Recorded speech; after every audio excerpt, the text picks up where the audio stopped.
vamos iniciar a nossa aula fazendo a nossa correção. Hoje é dia 29 de março, segunda-feira, e nós vamos iniciar a nossa aula de História pela nossa correção da ficha de atividade, página 127.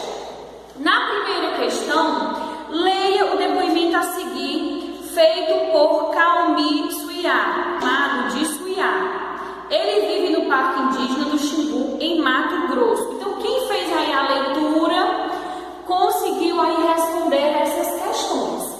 Na primeira questão, letra A, segundo o depoimento de Caumi, há diferença nas atividades exercidas por homens e mulheres em sua aldeia? Então, ele diz que nem todos os trabalhos são iguais. Podem existir semelhantes e diferentes. Então, existem algumas atividades que só são feitas pelos homens, existem outras atividades que são feitas mais pelas mulheres e tem atividades que são feitas em comum, tanto pelos homens quanto pelas mulheres, né? Algumas podem ser semelhantes e outras diferentes. Na letra B, segundo Caumi, quais são as atividades realizadas pelos homens na aldeia? Cite alguma delas. Eu coloquei aqui todas as atividades. Você precisa colocar todas as atividades? Não, na própria questão está dizendo que você vai citar alguma dessas atividades. É importante, gente, salientar que as respostas, elas são uma proposta para vocês, tá certo? É uma proposta de resposta. Vocês não precisam ter colocado exatamente com as mesmas palavras, exatamente igual. Você pode ter criado sua própria resposta e está certa, mesmo estando aí com as suas próprias palavras, tá bom? Então, vamos ver aqui os trabalhos realizados pelos homens. Os homens são encarregados de fazer canoa, arco, flecha, borduna, casa, cocar, barcos, bancos para sentar, remo, giral para secar massa de mandioca, roçar, derrubar, plantar, pescar, buscar lenha, capinar embaixo das plantas, caçar, rachar lenha, tirar mel e cortar ramas de mandioca. Então, eu nem coloquei aqui tirar mel, mas também se você tiver colocado também está certo. Essas são as opções de atividades realizadas pelos homens, certo? Vou dar uma paradinha aqui e eu já volto com o restante da atividade.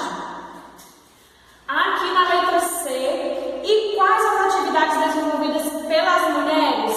Cite alguma delas. Então você pode ter botado apenas algumas, eu coloquei aqui todas as atividades que são citadas. Então, as mulheres, elas são encarregadas de fazer rede, esteira, né, para espremer a massa de mandioca, beiju, comida, colares, limpar a casa, ralar mandioca e, de vez em quando, elas também ajudam os homens a buscar macaxeira na cabeça. Eu coloquei aqui, né, às vezes ajudam os homens a buscar macaxeira. Essa pode ser citada como uma das atividades aí em comum. A letra D e a segunda questão, elas são pessoais, então não necessita de correção. Concluindo a nossa correção, vamos dar início à explicação da aula de hoje. Nessa aula, nós vamos dar início a um novo capítulo. Então, fica bastante atento, pega o seu livro integrado para a gente iniciar a nossa aula. Vamos lá? Vamos iniciar os estudos do capítulo 3, Cidades Brasileiras. A gente viu aí no capítulo anterior alguns monumentos históricos, né, que são aí do início da formação dessas cidades. E agora nós vamos nos aprofundar nesse conteúdo. Observem aí a imagem de abertura, que aparece duas imagens. Uma é da cidade de Ouro Preto, que nós vimos também no capítulo anterior, e outra é aqui da cidade de Lisboa, né? No conteúdo de geografia, nós estudamos os monumentos, né, históricos presentes, e um dos conteúdos que nós estudamos foi aqui da cidade de Ouro Preto, as suas construções que remontam aí a alguns anos atrás, logo no início aí da formação da cidade. Na seção Conversa Vai, observe as imagens das duas cidades, onde elas ficam. Você conhece essas cidades ou já ouviu falar delas? A gente já ouviu falar da cidade de Ouro Preto. Nós vimos essa imagem, né? Eu não fui em nenhuma dessas duas cidades. Vocês já foram em alguma dessas cidades? na cidade de Portugal, né, de Lisboa em Portugal, ou aqui na cidade de Ouro Preto, que fica no Brasil. Eu não fui em nenhuma dessas duas cidades, mas a gente viu no conteúdo de geografia um pouco sobre a cidade de Ouro Preto. Na seção Conversa Vem, você agora já discutiu com seus colegas sobre as cidades de Lisboa e de Ouro Preto. Você reparou que, apesar de estarem muito distantes, né, uma ser aqui no Brasil e a outra ser em outro país, Portugal, as cidades são parecidas? Por que será que elas se parecem? E aí, gente, por que vocês acham que elas se parecem? Pense aí, reflita um pouco, né, sobre o que você já sabe sobre a história do nosso país, sobre a nossa colonização, né? Que tipo de povo veio ao nosso país e fez através de que povo veio a nossa colonização?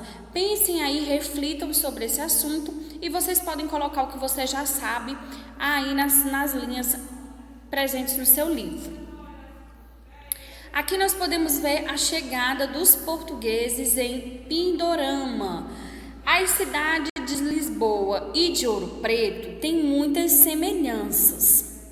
Isso acontece pois os fundadores da cidade de Ouro Preto, no Brasil, vieram de Portugal. Então aí a gente já tem uma resposta para a seção Conversa Vem. Os portugueses fundaram várias cidades nas terras que hoje formam o Brasil. Quando eles chegaram aqui, no ano de 1500, essa terra já possuía habitantes. Os Tupi, primeiro grupo indígena a ter contato com os portugueses, já tinham um nome para essa terra. Eles a chamavam de Pindorama. E aqui a gente pode observar uma pintura de Oscar Pereira da Silva, representando aí o desembarque de Pedro Álvares Cabral em Porto Seguro, na Bahia, em 1500. A gente pode observar aí os habitantes que já viviam aqui no nosso país e os portugueses chegando aí em suas embarcações, né? Vocês podem observar uma embarcação mais aqui próximo da margem e muitas outras embarcações lá longe, né? Que eram os navios bem grandes que nem conseguiam chegar aqui próximo à costa. Como vocês acham que foi a chegada dos portugueses em Pindorama? O que será que os portugueses fizeram depois que chegaram aqui? Vamos ver um pouco sobre isso? Na página 243, a gente pode dar continuidade e ver como aconteceu essa chegada. No dia 22 de abril de 1500, uma expedição marítima liderada pelo português Pedro Álvares Cabral chegou ao local onde atualmente se localiza a cidade de Porto Seguro, na Bahia. Uma das primeiras medidas tomadas pelos portugueses foi fixar uma cruz no chão. Esse ato significava que, a partir daquele momento, os portugueses seriam os donos da terra. 30 anos mais tarde, em 1530, o rei de Portugal enviou outros portugueses, dessa vez para morar no Brasil. Ele tinha duas missões: expulsar outros europeus que estavam de olho nessas terras e também procurar riquezas como o ouro. Na atividade com a lupa na mão, vá até a página 34 do material de apoio, observem a imagem e responda as questões abaixo. Que região está representada no mapa? Vamos observar, antes disso, a página 34 do material de apoio. Então, pega o seu livro, vai lá no finalzinho do livro, onde você vai encontrar o material de apoio, você vai na página 34 e vai observar exatamente essa imagem. A gente pode ver o mar e pode ver aí a parte de terra. A gente pode observar também, se você se aproximar bem da imagem, você vai observar aí os indígenas, a representação dos indígenas, o que eles estão fazendo, as atividades realizadas aí por eles. E você pode observar todos os detalhes dessa representação. Então, observa com bastante atenção. Se for necessário, dá uma pausa no vídeo, pega o seu livro, observa direitinho esse desenho, essa imagem, depois você volta aqui para o nosso livro para a gente continuar a nossa aula. Após observarmos aí as características da imagem apresentada na página 34 do material de apoio, vamos juntos responder a atividade com a lupa na mão. Que região está representada aí no mapa? Logo no mapa a gente viu, né, o nome do lugar que está sendo representado, que é o nome do nosso país. Mas essa representação é lá do início da colonização. Então a gente vai colocar que é o Brasil, mas lá no início da colonização. Quem são as pessoas que aparecem no mapa? Como a gente viu, analisou e conversou, está aparecendo aí na imagem a representação dos portugueses e dos indígenas. Terceira questão, o que essas pessoas, né, o que elas estão fazendo? Os indígenas estão sendo representados aí realizando os trabalhos e os portugueses estão representando a organização do trabalho. Então os indígenas estão representados trabalhando e os portugueses estão representados organizando o trabalho. Quarta questão, esse mapa é igual aos mapas que são feitos hoje? Então a gente já pode dizer que não, né? Como será que as pessoas faziam mapas naquela época? E como são feitos os mapas hoje em dia? Então, já para a primeira resposta, nesse mapa não é igual aos mapas de hoje em dia, então não. Os mapas naquela época eram feitos sem muita precisão, baseados em relatos orais e sem o auxílio de aparelhos muito sofisticados. Então, naquele período não tinha computadores, hoje em dia a gente conta também com imagens de satélite para a construção de mapas aí mais precisos, e nesse tempo não tinha nada disso, então era muito pelos relatos orais e sem muita tecnologia para fazer esses mapas. Hoje em dia os mapas são feitos de acordo com cálculos matemáticos precisos e com a ajuda de computadores, né? Por isso que os mapas saem aí com maior precisão. Vamos para a página 244, ocupação e organização do território. A imagem abaixo, que vocês podem observar no livro de vocês também, é uma representação de como teria acontecido essa ocupação. Ela seguia quase sempre a mesma forma. De Portugal vieram pessoas encarregadas da administração das novas terras, como os oficiais de justiça, além de soldados e padres. E aqui a gente pode observar a imagem, né, de alguns indígenas, e este homem aí vestido de preto é a representação de um padre jesuíta. Os oficiais de justiça eram encarregados de manter e aplicar a lei. Os soldados auxiliavam na defesa do local e na segurança. Na maioria das ocupações havia uma pessoa encarregada pela evangelização dos indígenas. Mas o que seria a evangelização dos indígenas? Analise a imagem e converse com seus colegas sobre o que era e como ocorria esse processo. Então, a gente não tem como conversar com os colegas, mas o que vocês imaginam como seria essa evangelização? O que era feito? Os indígenas, gente, eles tinham sua cultura, seu modo de vida, suas crenças, e os padres que vinham para cá mudavam esse conceito que eles tinham, ensinavam uma outra forma de ver a fé, ensinavam também outra religião. Para colonizar o Brasil, os portugueses enviaram funcionários para organizar as cidades e os impostos. Também foram enviados exploradores para conhecer melhor o território brasileiro. Na página seguinte, página 245, nós podemos observar mais uma atividade com uma lupa na mão. Observem a imagem a seguir, converse com seus colegas e discutam. Por que será que os portugueses queriam organizar o território do Brasil? Na segunda questão, como será que os portugueses fizeram?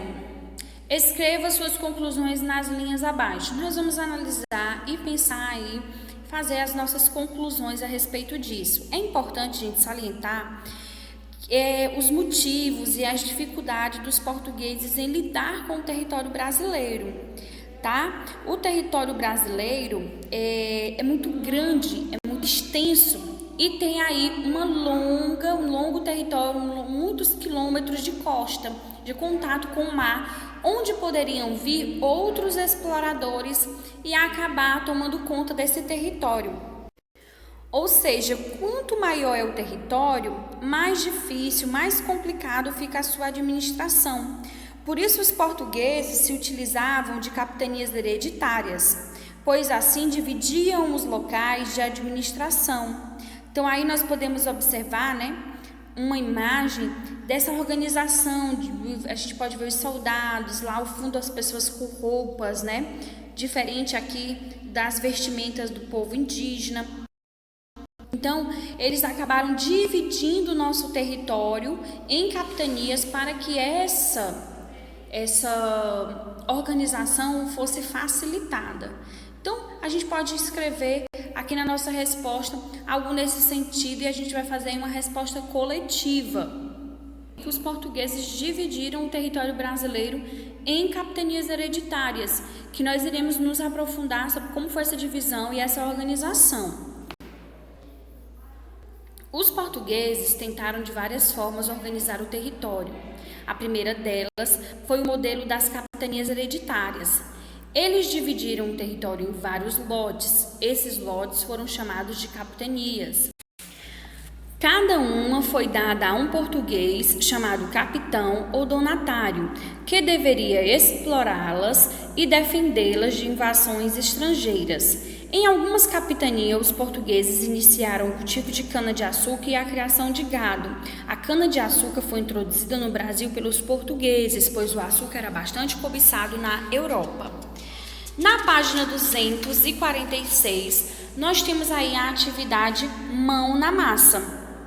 Nessa atividade mão na massa, a gente pode ver essa divisão das capitanias hereditárias. Observem aí o mapa com bastante atenção e vejam aí que até hoje nós temos estados com os nomes dados nesse período aí da capitania hereditária. Esse mapa representa quais eram suas capitanias hereditárias em 1534, ou seja, 34 anos depois que os portugueses descobriram aqui as terras que hoje nós chamamos de Brasil. Então, nós temos aí o Maranhão, Ceará, Rio Grande, Paraíba, Itamaracá, Pernambuco, Baía de Todos os Santos, Ilhéus, Porto Seguro, Espírito Santo, São Tomé, São Vicente, São Sebastião do Rio de Janeiro, Santo Amaro, São Vicente e Santana. Aí estão as capitanias hereditárias, a divisão que era feita, essa divisão aí imaginária, gente? Não existia um muro ou uma cerca no próprio território. Eram aí divisões imaginárias, tá certo? Essas linhas imaginárias que dividiam esse território. Quantas capitanias hereditárias estão indicadas no mapa? Então vamos contar aí quantas capitanias. Uma, o Maranhão, Começando aí pelo Maranhão. 1, 2, 3, 4, 5, 6, 7, 8, 9, 10, 11, 12, 13, 14, 15, 16 capitanias. Então a gente já pode colocar aí o número de capitanias que havia nesse período. Então estão aí indicadas 16 capitanias. Segunda questão: qual o nome da capitania que foi representada pelo artista Benedito Calixto na página anterior? Então aqui na página anterior a gente pode observar a pintura do Benedito Calixto e a gente pode observar que a legenda Fundação de São Vicente. Então a nossa resposta aqui para a segunda questão é a capitania de São Vicente, que ele estava ali representando em sua pintura. Terceira questão: 5 nomes dessas capitanias são também nomes de estados brasileiros na atualidade. Quais são eles? Então, a gente já pode dizer com certeza que é o nosso estado do Ceará. Então, o primeiro aí que eu coloquei foi o estado do Ceará. Também temos a Paraíba, Pernambuco, Maranhão e Espírito Santo, que carregaram aí o nome dessas capitanias e hoje são o nome dos seus estados.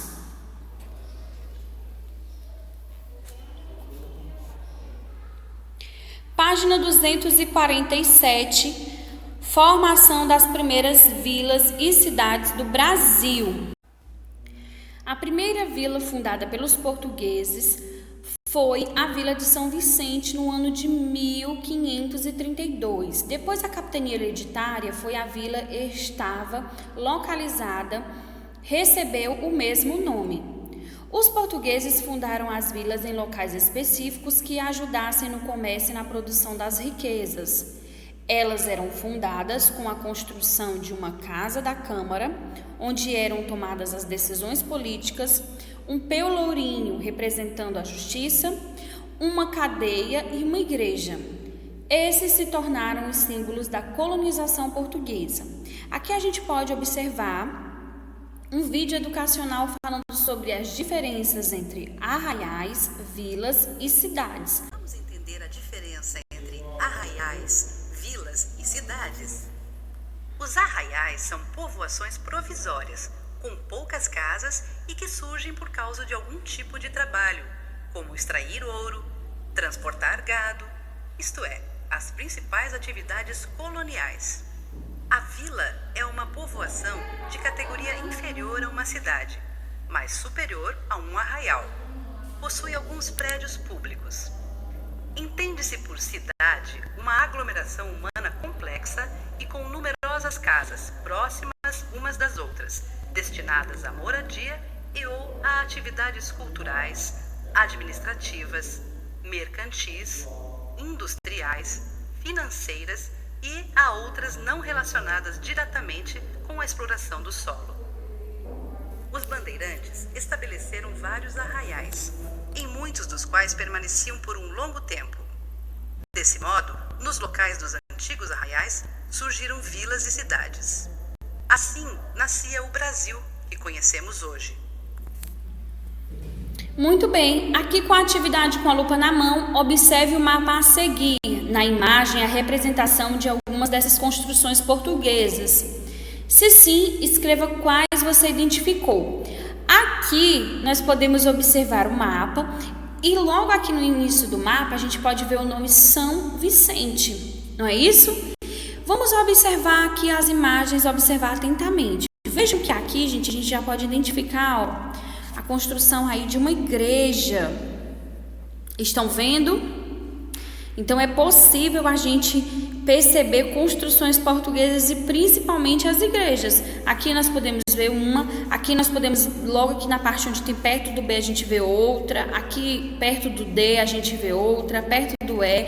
A gente não consegue identificar essas quais são, mas todas essas que tem aqui, cruzes, colunas, né, bem altas, né, essa espécie de construção a gente já pode identificar que são aí igrejas. Então vamos colocar aqui a nossa resposta. Então aí na imagem é possível perceber construções portuguesas, principalmente as igrejas. A gente vê outros prédios, outras construções, mas a gente não consegue identificar o que elas são, se elas são moradias, se elas são as câmaras, né, como a gente viu aí que eles faziam também pelourinhos e tudo, a gente não sabe, não tem como identificar. Mas as igrejas a gente consegue identificar pelos pontos que eu falei com vocês. Na nossa página 248, a última página que nós vamos ver na aula de hoje, nós podemos observar essas imagens, né? Imagens muito parecidas com o que a gente viu no conteúdo de geografia. Nessa imagem a gente pode observar duas igrejas. A igreja de São Francisco à esquerda e a igreja de Nossa Senhora do Carmo à direita. E o Pelourinho ao centro. Aí a gente pode ver a imagem também do Pelourinho bem aqui no centro da imagem, né? Aqui no centro da imagem. Os portugueses desbravaram o território brasileiro, saíram do litoral e foram para o interior. Ao longo do caminho, eles fundaram povoados e pequenos postos comerciais entre os povoados, para que os exploradores pudessem comprar alimentos. Conforme os povoados cresciam, eles eram elevados à categoria de vila, e as vilas cresciam e se tornavam cidades. Foi o que a gente viu aí no nosso vídeo da realidade aumentada, a diferença entre a vila, as cidades, os povoados e tudo mais. Essas construções, como a Casa da Câmara, o Pelourinho, a cadeia e a igreja, se tornaram símbolos da colonização e representavam o modo de viver dos portugueses. Elas são, hoje, marcos históricos da colonização e da fundação de várias vilas da época. Por meio delas sabemos mais sobre esse período da história, que chamamos de período colonial. Aqui a gente pode ver mais uma imagem.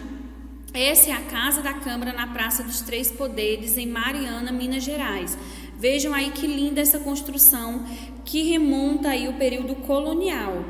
As imagens são da Praça dos Três Poderes, na cidade de Mariana, em Minas Gerais. Essa praça possui marcos históricos, como a Igreja de São Francisco, a Igreja de Nossa Senhora do Carmo e o Pelourinho. A Casa da Câmara e a cadeia ficam na mesma edificação e estão localizados em frente às cidades. Mariana foi a primeira vila a ser fundada no território de Minas Gerais. Logo na sequência, a gente tem uma atividade de olho no local. Essa atividade vocês irão realizar logo depois aqui da nossa aula, tá certo? Vamos pensar agora em nossa cidade. Converse com seus colegas e responda. Ela possui alguma dessas construções? Se possuir, quais? Então pense aí, converse com seu pai, sua mãe, seus avós, pessoas que conhecem bem a nossa cidade. Pergunte se existem construções assim que remontam ao período colonial. Se tiver, você cita aí quais são. Muito bem, turminha, vamos encerrando a nossa aula de história de hoje. Eu vou deixar lá no nosso grupo do WhatsApp a agenda para que vocês possam realizar as atividades, tá certo? Não esquece de logo depois da realização da atividade me mandar